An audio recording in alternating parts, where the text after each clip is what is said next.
Dad, what's wrong with the telly?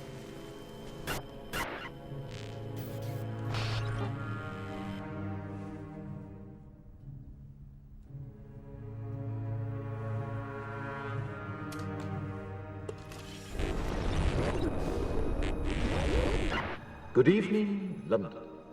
Allow me first to apologize for this. The emergency channel! I do, like many of you, appreciate the comforts of the everyday routine, the security of the familiar, the tranquility of repetition. Bloody hell. I enjoy them as much as any bloke.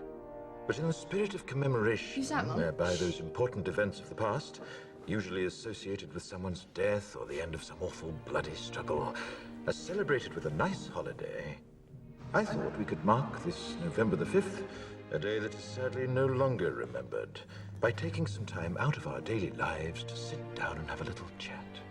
There are, of course, those who do not want us to speak. Let me think, just let me I think. suspect even now, orders are being shouted into telephones, and men with guns will soon be on their way. It's Chancellor Sutler. Damn it! Why? Because while the truncheon may be used in lieu of conversation, words will always retain their power. Words offer the means to meaning, and for those who will listen, the enunciation of truth. And the truth is, there is something terribly wrong with this country, isn't there? You designed it, sir. You wanted it foolproof. You told me every television in London. Cruelty and injustice, intolerance and oppression.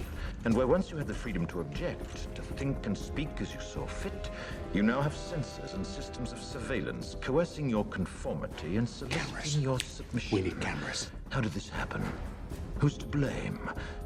Well, certainly there are those who are more responsible than others, and they will be held accountable. But again, truth be told, if you're looking for the guilty, you need only look into a mirror. I know why you did it. I know you were afraid. Who wouldn't be? War, terror, disease. There were a myriad of problems which conspired to corrupt your reason and rob you of your common sense. Fear got the best of you, and in your panic you turned to the now High Chancellor Adam Sutler. He promised you order, he promised you peace, and all he demanded in return was your silent, obedient consent. Inspector, you're almost through. Last night, I sought to end that silence. Last night, I destroyed the Old Bailey to remind this country of what it has forgotten. More than 400 years ago, a great citizen wished to embed the 5th of November forever in our memory. His hope was to remind the world that fairness, justice, and freedom are more than words. They are perspectives. So if you've seen nothing, if the crimes of this government remain unknown to you, then I would suggest that you allow the 5th of November to pass unmarked.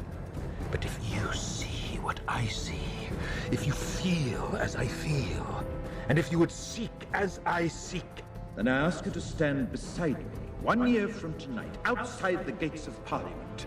And together we shall give them a 5th of November that shall never, ever be forgotten.